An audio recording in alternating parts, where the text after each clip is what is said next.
실제로 통계를 봐도 고령층의 디지털 정보화 수준이 일반 국민의 70%가 채 안 된다고 하고요. 하지만 더 아픈 건 눈에 보이지 않는 마음의 문제입니다. 마음의 문제요?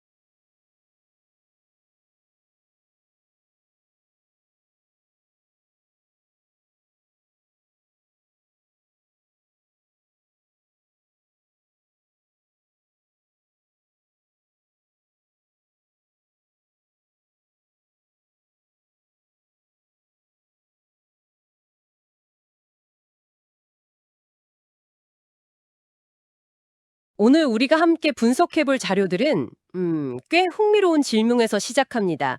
왜 우리 부모님 세대는 혹은 어쩌면 우리 자신조차도 그 키오스크나 새로운 앱 앞에서 망설이게 될까요? 네, 이게 단순히 나이가 들어서라는 말로는 뭔가 설명이 부족하죠. 그렇죠. 오늘 자료들은 그 이면에 숨겨진 우리 뇌의 놀라운 생존 본능, 또 심리적 장벽, 그리고 초고령 사회라는 거대한 흐름까지 파고들거든요. 네, 맞습니다. 이번 분석의 목표는 명확해요. 변화를 가로막는 우리 안에 진짜 범인을 찾아내고 그 범인을 우리 편으로 만드는 구체적인 사용 설명서를 얻어가는 겁니다.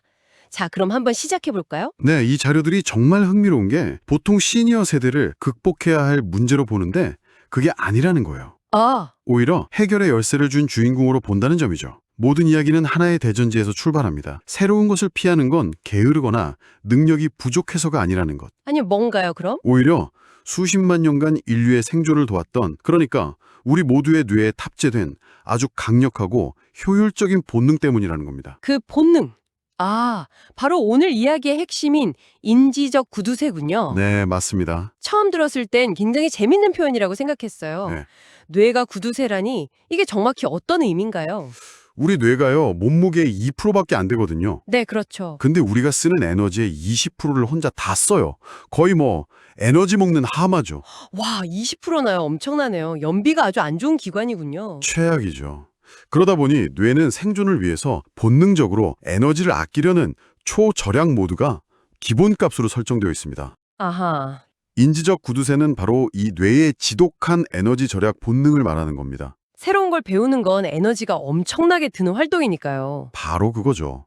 그러니 뇌는 본능적으로 이걸 피하고 이미 깔려있는 고속도로, 즉 습관이라는 신경망만 이용하려고 하는 거예요. 이게 멍청하거나 게을러서가 아니었군요. 전혀요.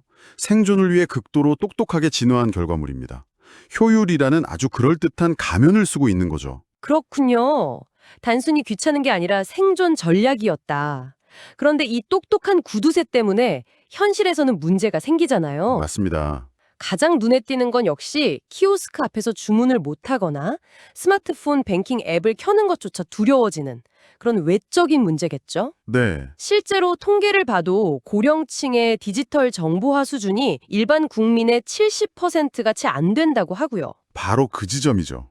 하지만 더 아픈 건 눈에 보이지 않는 마음의 문제입니다. 마음의 문제요? 네. 내가 왕년에는 조직을 이끌던 사람이었는데 이제는 햄버거 하나 제대로 주문 못하는 사람이 됐나. 이런 자괴감이 드는 내적 문제가 훨씬 심각하다는 겁니다. 아, 이건 단순한 불편함의 차원을 넘어서 한 사람의 정체성과 자존감을 그냥 솜두리째 흔드는 일이거든요. 정말 그렇겠네요. 그 불편한 걸 넘어서서 내가 평생 쌓아온 지혜와 경험은 다 어디 가고 고작 이런 기계 하나 때문에 무용지물이 되는 건가 하는 맞아요. 그런 근본적인 회의감, 일종의 철학적 문제까지 가게 될 것 같아요. 내가 살아온 인생 전체가 부정당하는 느낌일 것 같습니다. 정확합니다. 그래서 이 문제를 해결하는 접근법도 달라야 하는 거죠. 노력해서 배우세요가 아니라 그들의 뇌가 왜 그렇게 반응하는지 먼저 공감해 주는 게 시작입니다. 공감이요?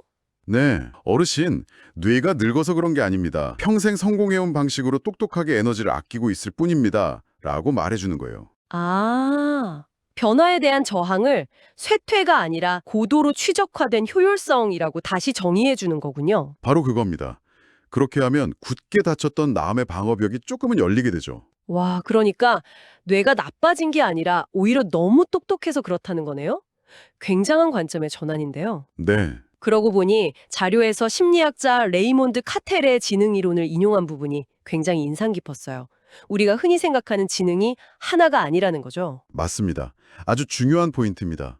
새로운 정보를 암기하고 빨리 처리하는 능력, 이걸 유동성 지능이라고 하는데 이건 사실 20대의 정점을 찍고 떨어져요. 네, 그건 그렇죠. 하지만 평생의 경험과 지혜를 바탕으로 종합적인 판단을 내리는 능력, 즉 결정성 지능은 70대까지도 계속 발달하고 강해집니다. 아, 오히려 더 강해지는군요. 네.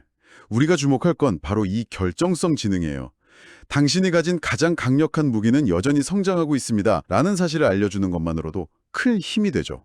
그렇다면 이 강력한 무기, 결정성 지능을 활용해서 인지적 구두쇠라는 우리의 똑똑한 악당을 우리 편으로 만들 구체적인 전략이 필요하겠네요. 바로 그겁니다. 첫 번째 전략은 판단 멈춤 스위치를 만드는 겁니다. 판단 멈춤 스위치요. 우리 뇌는 새로운 걸 보면 즉시 과거 경험 데이터베이스를 쫙 돌려서 이건 된다, 안 된다, 이건 옳다, 그르다 하고 OX 판단부터 내리거든요. 네네. 이게 에너지는 아끼지만 새로운 학습은 막아버리죠. 아, 그래서 내가 해봐서 아는데 라는 생각이 딱 들 때 의식적으로 이건 처음 보는 건데 원리가 뭐지? 라고 소리내어 말하는 습관을 들이는 겁니다. 그 내가 왕년에 하는 목소리를 강제로 끄는 거군요. 판단하려는 뇌를 관찰하는 뇌로 모드를 바꿔버리는 일종의 언어적 신호네요. 재밌는데요? 네, 일종의 자기암시죠. 두 번째 전략은 여기서 한 발 더 나아가는데 마이크로 실패 전략이라고 합니다. 잠깐만요. 마이크로 실패요. 일부러 실패를 하라는 건가요? 네, 아니, 이미 실패가 두려워서 새로운 걸 시도 못하는 분들한테 실패를 경험하라는 건 좀 역설적으로 들리는데요. 오히려 자신감만 더 떨어지는 거 아닐까요? 아주 좋은 질문입니다. 그게 바로 이 전략의 핵심이에요. 실패에 대한 두려움은 막연할 때 가장 커지거든요. 그렇죠. 그래서 아주 작고 안전한 실패를 직접 경험하게 해서 이봐, 실패해도 괜찮아, 죽지 않아 라는 데이터를 뇌에 직접 입력해 주는 겁니다. 일종의 예방접종 같은 거군요. 맞습니다. 예방접종. 예를 들면 매일 가는 산책길에서 일부러 낯선 골목으로 들어가서 살짝 길을 잃어본다거나 아, 식당에서 늘 먹던 된장찌개 대신 이름도 모르는 가장 이국적인 메뉴를 시켜보는 거예요. 맛이 없어도 그만이죠. 네. 이런 작은 실패들이 내 생존에 아무런 위협이 안 된다는 걸 뇌가 학습하고 나면 실패에 대한 막연한 공포가 줄어들게 됩니다. 아하, 실패에 대한 내성을 기르는 훈련이군요. 이해가 되네요. 그럼 마지막 세 번째 전략은 뭔가요? 세 번째는 연결 학습법입니다. 연결이요? 네. 완전히 새로운 걸 배우는 건 뇌 에너지를 너무 많이 써서 인지적 구두쇠가 극렬하게 저항한다고 했잖아요. 네, 그랬죠. 그래서 새로운 기술을 배울 때 완전히 새로운 것이라고 생각하지 않는 겁니다. 대신 내가 가진 가장 강력한 무기, 즉 결정성 지능과 연결하는 거죠. 아, 여기서 아까 말한 결정성 지능이 다시 등장하는군요. 내가 이미 가진 경험과 연결한다.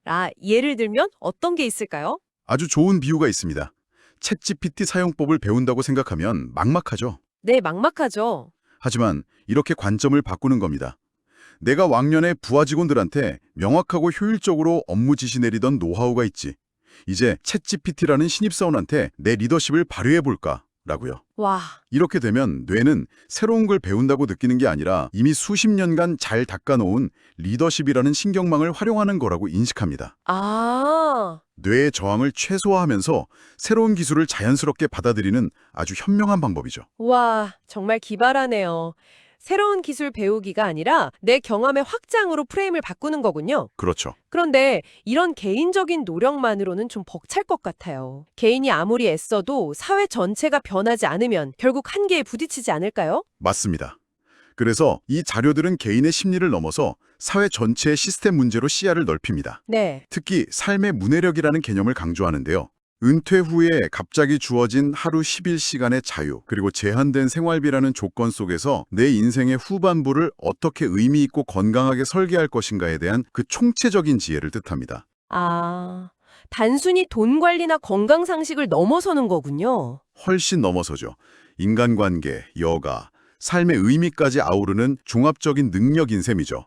우리 사회가 이 삶의 문해력 교육에 너무 무관심했다는 지적이 나옵니다. 듣고 보니 정말 그렇네요. 은퇴 준비라고 하면 보통 재정 계획만 생각하니까요. 네. 결국 사회가 변해야 한다는 건데 자료에서는 미래에 대한 희망적인 이야기도 하더라고요. 노년의 뇌가 가진 잠재력에 대해서요. 맞습니다. 90대에 앱을 개발하고 80대에 웹툰을 그리는 시대라는 말이 기억에 남아요. 이게 정말 가능한 이야기인가요? 충분히 가능합니다. 뇌 가소성 덕분이죠. 아, 뇌 가소성? 네. 우리 뇌는 나이가 들어도 계속 변하고 새로운 연결을 만들어낼 수 있습니다. 물론 젊을 때처럼 속도가 빠르진 않겠죠. 네. 하지만 오히려 젊은 시절의 충동적인 뇌와는 달리 평생의 경험을 바탕으로 무엇이 더 중요한지 판단하고 거기에 에너지를 집중하는 지혜로운 뇌로 바뀝니다. 아, 그래서 창의적인 활동이 얼마든지 가능한 거죠. 그렇다면 AI 같은 신기술이 이런 창조적인 노년을 위한 아주 좋은 파트너가 될 수도 있겠네요? 피해야 할 대상이 아니라요? 바로 그겁니다. AI를 어떻게 지혜롭게 활용하느냐의 문제로 귀결되죠. 여기서 아주 현실적인 3가지 조언을 제시합니다. 네. 첫째, 아주 작은 것부터 시작하라. 처음부터 AI로 대단한 걸 하려 하지 말고 스마트폰에 오늘 날씨 어때? 라고 묻는 것처럼 아주 작은 성공 경험을 쌓는 게 중요합니다. 네, 일단 성공 경험. 둘째는요? 둘째, 항상 비판적으로 질문하라. AI가 주는 정보를 그대로 믿지 말고 네 말이 맞나? 내 경험에 비추어 보면 다른데? 하고 자신의 오랜 경험과 지혜를 기준으로 한 번 더 검증하는 습관을 들이라는 거죠. 마지막 3번째는 뭔가요? 결국은 사람이라는 걸 잊지 말라는 겁니다. 기술은 사람과 사람을 더 잘 연결하기 위한 도구일 뿐 그 자체가 목적이 되어서는 안 된다는 거죠. 아, 기술에 매몰돼서 실제 인간관계를 소홀히 하지 말라는 어찌 보면 가장 근본적인 이야기입니다. 네, 정리해보면 결국 핵심은 나는 너무 늙었어 라는 자기 규정 대신 나는 충분히 경험이 많아 라는 자신감으로 관점을 바꾸는 것이군요. 맞습니다. 시니어의 깊은 경험과 지혜가 AI라는 최신 기술과 만났을 때 오히려 기술의 방향을 더 인간적으로 만들고 사회의 균형을 잡아주는 중요한 역할을 할 수 있다는 희망적인 메시지네요. 우리가 망설이는 이유가 멍청하거나 게을러서가 아니라 오히려 너무나도 똑똑한 우리 뇌의 효율 추구 본능 때문이라는 걸 알게 됐습니다. 네. 그리고 그 본능을 탓하는 대신 오히려 그 특성을 역이용하는 구체적인 3단계 전략부터 AI 시대를 살아가는 지혜까지 살펴봤습니다. 네. 어쩌면 당신의 경험이 다음 세대에게 고집이 아닌 존경으로 기억되게 하는 힘은 이 작은 생각의 전환에서 시작되는 게 아닐까 싶습니다. 오늘 우리는 과거의 경험을 연결해서 새로운 기술을 배우는 법에 대해 이야기했습니다. 네, 그렇죠. 여기서 한 걸음만 더 나아가 이런 질문을 던져보는 건 어떨까요? 네. 만약 AI 같은 새로운 도구를 과거의 경험을 단순히 재활용하는 데 쓰는 것을 넘어서 내가 과거에 내렸던 결정이나 오래된 믿음들을 재검증하고 도전하는 데 사용한다면 어떨까요? 어쩌면 AI는 우리가 오래된 기억 속에서 스스로는 발견하지 못했던 새로운 지혜를 찾아내도록 돕는 가장 날카로운 질문을 던지는 파트너가 될 수도 있지 않을까요?